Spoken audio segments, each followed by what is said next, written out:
I want to get to the treatments, which Yeah. is why I know a lot of people are here to learn how, how they can treat these symptoms. So maybe you can just talk about, what you use in your practice, what you've seen success with, and just some of the options.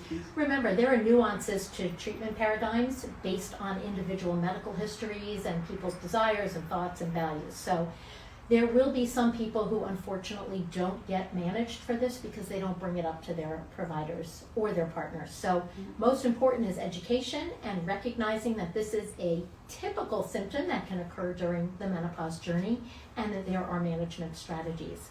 Hydration important. Remember, we hydrate ourselves to hydrate our skin, and that includes the intimate tissue. The first step is usually initiating a really good vaginal moisturizer and maybe even adding a lubricant. And let me explain the difference between these because they're often confused. A moisturizer is something used on a regular basis. This could come in the form of an insert. It could come in the form of a cream with an applicator. It can be something that's applied digitally, but this is something used regularly, like 2 to 3 times a week, like we would use face cream, to replenish moisture and keep it there. And it does need to be used regularly.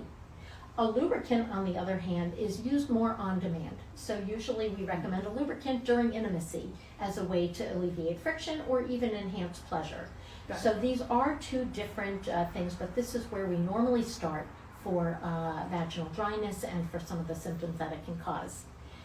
A second option would be vaginal estrogen. So minimally absorbed vaginal estrogen comes in various forms. This can either be in the form of a ring, a tablet that gets inserted into the vagina, or a cream, but not everybody can tolerate vaginal estrogen, and many people don't want to take estrogen or can't due to medical reason. So that's a caveat I just wanted to provide. There are other pharmacologic options for vaginal dryness, 2 FDA-approved medications. One is oral, one is vaginal, and some people do turn to these as secondary items.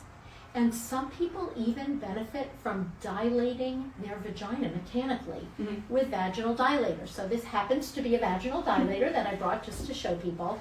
And essentially they come in a set that get larger in diameter. They are used not only to mechanically stretch the opening of the vagina, but also to help stretch the width and the length a little, because after all, vaginal dryness and lack of estrogen and these changes can lead to a narrowing and a shortening of the vagina over time and a tightening of